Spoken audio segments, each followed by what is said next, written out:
Hi friends, ಹೇಗಿದ್ದೀರಾ ಎಲ್ಲರೂ? ನಾನು ಚೆನ್ನಾಗಿದ್ದೀನಿ. ಅದೇ ರೀತಿ ನೀವು ಚೆನ್ನಾಗಿದ್ದೀರಾ ಅಂತ ಅಂದ್ಕೊಂಡಿದ್ದೀನಿ. ಫ್ರೆಂಡ್ಸ್, ನಾನಿವತ್ತು ನಿಮಗೆ ಒಂದು ತರಕಾರಿ ಬಗ್ಗೆ ಹೇಳಬೇಕು ಅಂತ ಬಂದಿದ್ದೀನಿ.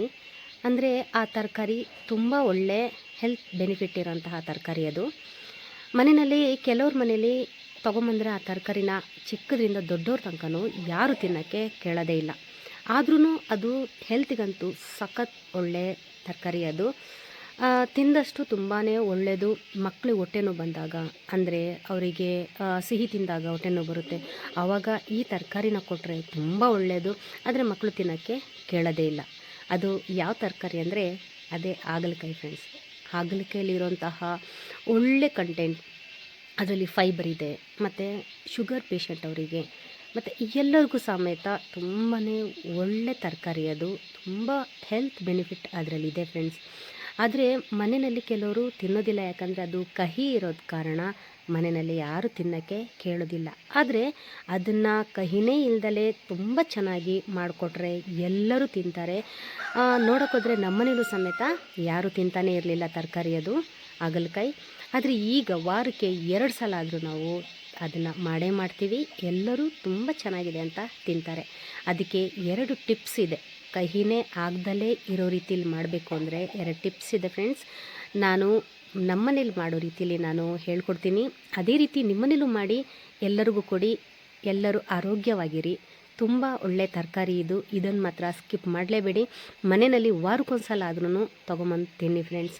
ನಾನು ಹೇಳ್ಕೊಡ್ತೀನಿ ಯಾವ ರೀತಿ ಅದನ್ನು ಕಹಿ ಬರ್ದಲೇ ಇರೋ ರೀತಿಯಲ್ಲಿ ಮಾಡ್ಬೋದು ಅಂತ. ಅದೇ ರೀತಿಯಲ್ಲಿ ನಿಮ್ಮನೇಲೂ ನೀವು ಮಾಡಿ ಫ್ರೆಂಡ್ಸ್. ಅದಕ್ಕಿಂತ ಮೊದಲು ನನ್ನ ಚಾನಲ್ನ ಸಬ್ಸ್ಕ್ರೈಬ್ ಮಾಡಿ ಮತ್ತು ಶೇರ್ ಮಾಡಿ, ಒಂದು ಲೈಕ್ ಕೊಡಿ.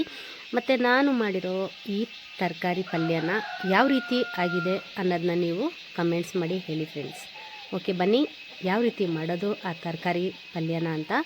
ಹಾಗಲಕಾಯಿ ತುಂಬ ಒಳ್ಳೆ ತರಕಾರಿ ಅದು. ಅದನ್ನು ನೀವು ಮನೆಯಲ್ಲಿ ಮಾಡಿಕೊಂಡು ತಿನ್ಬೋದು.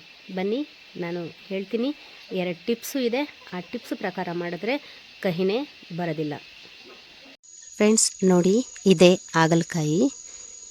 ಈ ಹಾಗಲಕಾಯಿನ ನಾವು ಸಣ್ಣದಾಗಿ ಹೆಚ್ಕೊಂಡು ತೊಗೊಂಬರ್ಬೇಕು. ಈ ಹಾಗಲಕಾಯಿನಲ್ಲೇ ಇರೋದು ಫ್ರೆಂಡ್ಸ್ ನಮಗೆ ಒಳ್ಳೆ ಹೆಲ್ತ್ ಬೆನಿಫಿಟ್ ಇರೋದು. ಇದನ್ನು ಸಣ್ಣದಾಗಿ ಹೆಚ್ಕೊಂಡು ತೊಗೋಬೇಕಾದ್ರೇ ನೀರಲ್ಲೇ ಹಾಕೋಬೇಕು. ಹಾಕ್ಕೊಂಡು 2-3 ಸಲ ಚೆನ್ನಾಗಿ ತೊಳ್ಕೊಂಡು ತೊಗೊಬನ್ನಿ. ಸಣ್ಣದಾಗಿ ಕಟ್ ಮಾಡಬೇಕು. ಮತ್ತು ಇದು ಈರುಳ್ಳಿ 2 ಮತ್ತು 2 ಟೊಮೆಟೊ ಇದೇ ರೀತಿ ಸಣ್ಣದಾಗಿ ಕಟ್ ಮಾಡಿಕೊಂಡು, ನೋಡಿ ಈ ರೀತಿ ಸಣ್ಣದಾಗಿ ಕಟ್ ಮಾಡಿಕೊಂಡು 2-3 ಸಲ ತೊಳ್ಕೊಂಡು ತೊಗೊಬನ್ನಿ. ಇದರಲ್ಲೇ ಅದು ಕಹಿ ಹೋಗುತ್ತೆ ಫ್ರೆಂಡ್ಸ್. ಅರ್ಧಕ್ಕರ್ಧ ಕಹಿ ಇದರಲ್ಲೇ ಹೋಗುತ್ತೆ. ಮತ್ತು ಬನ್ನಿ ಮಾಡೋಣ. ಒಂದು ಬಾಣಲಿಗೆ ಸ್ವಲ್ಪ ಎಣ್ಣೆ ಹಾಕ್ಕೊಳ್ಳಿ. ಎಷ್ಟು ಬೇಕೋ ಅಷ್ಟು. ನೀವು ತರಕಾರಿ ಎಷ್ಟು ತೊಗೊಳ್ತೀರೋ, ಹಾಗಲಕಾಯಿ ಎಷ್ಟು ತೊಗೊಳ್ತೀರೋ ಅಷ್ಟು, ಅದಕ್ಕೆ ಬೇಕಾದಷ್ಟು ಎಣ್ಣೆ ಹುರ್ಕೊಳಕ್ಕೆ ಹಾಕ್ಕೊಳ್ಳಿ. ಸ್ವಲ್ಪ ಸಾಸಿವೆ ಹಾಕ್ಕೊಳ್ಳಿ. ಸಾಸಿವೆ ಸಿಡಿತಿದ್ದಂಗೆ ನಾವು ಕಟ್ ಮಾಡಿದಂಥ ಈರುಳ್ಳಿನ ಅದಕ್ಕೆ ಹಾಕ್ಕೊಂಬಿಡಿ. ಹಾಕ್ಕೊಂಡು ಚೆನ್ನಾಗಿ ಇದನ್ನು ಹುರ್ಕೊಳ್ಳಿ. ಸ್ವಲ್ಪ ಕೆಂಪಗಾಗೋ ರೀತಿಲಿ ಹುರ್ಕೊಳ್ಳಿ. ಹೀಗೆ ಚೆನ್ನಾಗಿ ಹುರ್ಕೊಂಡು ಸ್ವಲ್ಪ ಕೆಂಪಗಾಗಲಿ ಫ್ರೆಂಡ್ಸ್. ನೋಡಿ ಈ ರೀತಿ ಸ್ವಲ್ಪ ಕೆಂಪಗಾಗಲಿ. ಆವಾಗ ಗಮ್ಮನ್ನುತ್ತೆ ಈರುಳ್ಳಿ. ಅದರ ಮೇಲೆ ಈಗ 1 ಸ್ಪೂನ್ ಮೆಣಸಿನ್ಕಾಯಿ ಪುಡಿ. ನಿಮಗೆ ಸ್ವಲ್ಪ ಖಾರ ಬೇಕು ಅಂದರೆ ಇನ್ನೂ ಸ್ವಲ್ಪ ಹಾಕ್ಕೊಳ್ಳಿ ಬೇಕಾದರೆ. ಮತ್ತು ಅರ್ಧ ಸ್ಪೂನ್ ಧನಿಯಾ ಪುಡಿ. ಇಷ್ಟೇ ಫ್ರೆಂಡ್ಸ್. ಈ 2 ಹಾಕ್ಕೊಳ್ಳಿ. ಹಾಕ್ಕೊಂಡು ಚೆನ್ನಾಗಿ ಹುರ್ಕೊಂಡು ಅದ್ರ ಮೇಲೆ ಟೊಮೆಟೊ ಹಾಕ್ಕೊಳ್ಳಿ. ಟೊಮೆಟೊ ಹಾಕ್ಕೊಂಡು ಚೆನ್ನಾಗಿ ಅದು ಒಳ್ಳೆ ರೀತಿಲಿ ಫ್ರೈ ಆಗೋ ರೀತಿಲಿ ಅದನ್ನು ಫ್ರೈ ಮಾಡ್ಕೊಳ್ಳಿ. ಆಮೇಲೆ ಅದು ಟೊಮೆಟೊ ಎಲ್ಲ ಸ್ಮ್ಯಾಶ್ ಆಗಬೇಕು. ಅದೊಂದು ಸ್ವಲ್ಪ ಬೇಯಬೇಕು. ಬೆಂದಮೇಲೆ ನೀವು ಕಟ್ ಮಾಡಿ ತಂದಿದಂತಹ ಇದನ್ನು ಹಾಕ್ಕೊಳ್ಳಿ. ಹಾಕ್ಕೊಂಡು ಚೆನ್ನಾಗಿ ಹಾಗಲಕಾಯಿ ಎಲ್ಲ ಬೆರೆಸೋ ರೀತಿಯಲ್ಲಿ ಬೇರಿಬೇಕು. ಹಾಗೆ ಬೇಯಿಸ್ಕೊಳ್ಳಿ. ಮತ್ತು ಸ್ವಲ್ಪ ಅರಿಶಿಣ ಪುಡಿ ಹಾಕ್ಕೊಳ್ಳಿ.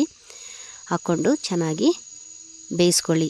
ಇದು 2ನೇ ಟಿಪ್ಸ್ ಏನಂದರೆ, ನಾವು ಮುಚ್ಚದಲ್ಲೇ ನಾವು ಮುಕ್ಕಾಲು ವಾಸಿ ಬೇಯಿಸ್ಕೋಬೇಕು ಫ್ರೆಂಡ್ಸ್. ಮುಚ್ಚಳನೇ ಮುಚ್ಚಬಾರ್ದು. ಆವಿಯಾಗಿ ಅದರ ಕಹಿ ಎಲ್ಲ ಹೋಗಬೇಕು.